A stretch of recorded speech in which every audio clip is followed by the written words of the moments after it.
Supreme court में एक supreme सुनवाई होनी है झारखंड के मुख्यमंत्री हेमंत सोरेन को लेकर। अब सबकी नजरें इस बात पर टिकी हैं कि उस दिन क्या होगा जब सुनवाई होगी। ज्यादा जानकारी के लिए हमारे साथ नीरज हैं। नीरज, देखिए, लगातार इस बात का इंतजार हर किसी को था कि इस मामले पर सुनवाई कब होगी। ईडी अब सीधे सीधे सुप्रीम कोर्ट चली गई है और ईडी की याचिका अब सूचीबद्ध हो गई है। क्या कुछ जानकारी आ रही है? देखिए, 8 जुलाई को ईडी ने सुप्रीम कोर्ट मूव किया था और मामला सूचीबद्ध 29 जुलाई को हो गया है। बी.आर. गवई और के.वी. विश्वनाथन का बेंच है और उसी बेंच में मामले की सुनवाई होनी है। हाईकोर्ट का जो फैसला आया था हेमंत सोरेन की जमानत याचिका पर, उसको कहीं ना कहीं चुनौती दी गई है उस याचिका के माध्यम से और ये कहा गया है कि झारखंड हाईकोर्ट का जो फैसला है वो गैर कानूनी है।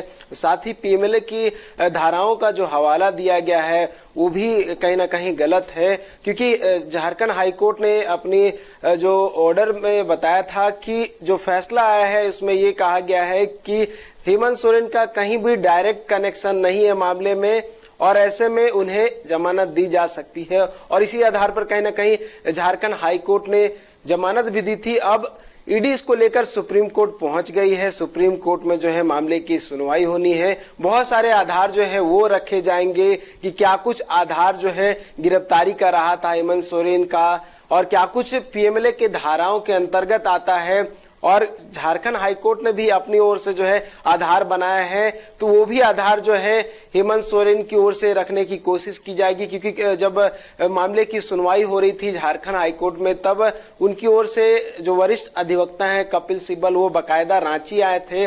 फिजिकली उन्होंने प्रेजेंट होकर मामले में अपना पक्ष रखा था। साथ ही हेमंत सोरेन की जो पत्नी थी कल्पना सोरेन कोर्ट में वो भी मौजूद थी। तो कहीं ना कहीं एक तरह से वजन डालने की कोशिश की गई थी फिजिकली प्रेजेंट होकर और तमाम बातें जो है वो कही गई थी और जिसके बाद ईडी की ओर से भी वो बातें निकलकर सामने आई थी। लेकिन 28 जून को जब फैसला आया तब हेमंत सोरेन के लिए बड़ी राहत थी। हेमंत सोरेन जेल से बाहर आए और एक बार फिर से सत्ता पर काबिज हो गए हैं और बतौर मुख्यमंत्री के रूप में जो है कार्यभार संभाल रहे हैं। और अगर 29 तारीख को कोई बड़ा फैसला आ जाता है, जिस तरह से हमने अरविंद केजरीवाल के मामले में देखा था जहां लोअर कोर्ट से उन्हें जमानत मिली थी और झारखंड माफ कीजिएगा दिल्ली हाईकोर्ट ने उस जमानत पर रोक लगा दी थी, तो कुछ मिलता जुलता सा केस है। हालांकि इसमें जो है हाईकोर्ट का जो मूव है वो अलग देखने को मिल रहा है। तो ये हो सकता है कि अगर ईडी के पास कुछ ऐसा आधार रहे, कुछ वैसा पॉइंट जो है सुप्रीम कोर्ट में रख पाए, तो हो सकता है कि जो जमानत झारखंड हाईकोर्ट से मिली हुई है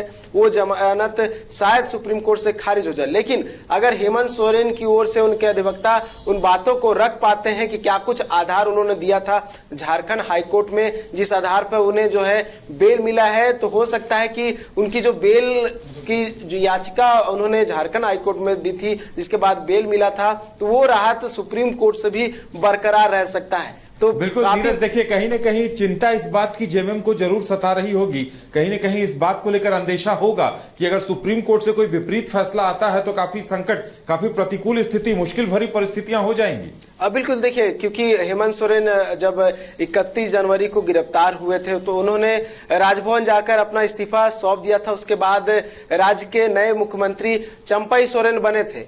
उसके बाद जब वो जेल से बाहर आए तो एक बार फिर से वो मुख्यमंत्री बन गए हैं और चंपई सोरेन हट गए, मंत्री बन गए हैं चंपई सोरेन। और अगर फिर से इस तरह का सिचुएशन आता है तो एक बार फिर से उस तरह का सिनारियो देखने को मिल सकता है। लेकिन सब कुछ निर्भर करेगा 29 तारीख को क्या कुछ होता है, क्या कुछ सुप्रीम कोर्ट में रखा जाता है, क्या उस दिन विस्तृत सुनवाई होती है या फिर आगे कोई नेक्स्ट डेट में जाके जो है और मामले है। देखिए, उसी दिन से सत्र शुरू हो रहा है। ये उनके सरकार का उनके कार्यकाल का अंतिम सत्र है और आज तो शोक संदेश के बाद खत्म हो गया, लेकिन सोमवार से ही असली मायने में सत्र की शुरुआत होगी। बिल्कुल कह सकते हैं, क्योंकि काफी महत्वपूर्ण मामला है, क्योंकि इस पे डिपेंड करेगा कि हेमंत सोरेन मुख्यमंत्री रहेंगे या फिर नहीं रहेंगे। क्योंकि हेमंत सोरेन इससे पहले जिस तरह से मैंने बताया कि वो इस्तीफा दे चुके थे 31 जनवरी को और जब जेल से बाहर आए तो एक बार फिर से उन्होंने शपथ ग्रहण किया और एक बार फिर से मुख्यमंत्री बन गए। लेकिन अगर 29 जनवरी को उस तरह का कुछ और भी सिचुएशन आता है तो कहीं ना कहीं उनके लिए बड़ा दुविधा वाला जो है सिचुएशन आ जाएगा। तो निर्भर करता है वो 29 तारीख को क्या कुछ होता है, हेमंत सोरेन की ओर से अधिवक्ताओं ने क्या कुछ तैयारी की है और ईडी की ओर से क्या कुछ तैयारी की है, क्योंकि 8 जुलाई को ईडी की ओर से याचिका दाखिल की गई थी और लगभग 20 दिन के बाद जो है मामले की सुनवाई होनी है। तो ईडी की ओर से तमाम जो आधार है वो रखे जाएंगे और पूरी तैयारी के साथ जो है जब मामले की सुनवाई होगी तो ईडी के अधिवक्ता जो है वो बातें को रखते हुए नजर आएंगे और हेमंत सोरेन की ओर से भी जो उनके अधिवक्ता होंगे वो पुरजोर अपनी ओर से आधार लेकर आएंगे और तमाम बातों को रखने की कोशिश करेंगे ताकि जो राहत झारखंड हाईकोर्ट से मिली है वही राहत सुप्रीम कोर्ट में भी बरकरार रहे। चलिए नीरज, हमारे साथ जुड़ने के लिए और तमाम जानकारी देने के लिए आपका बहुत बहुत धन्यवाद। तो हर किसी की नजरें अब इस बात पर टिकी होंगी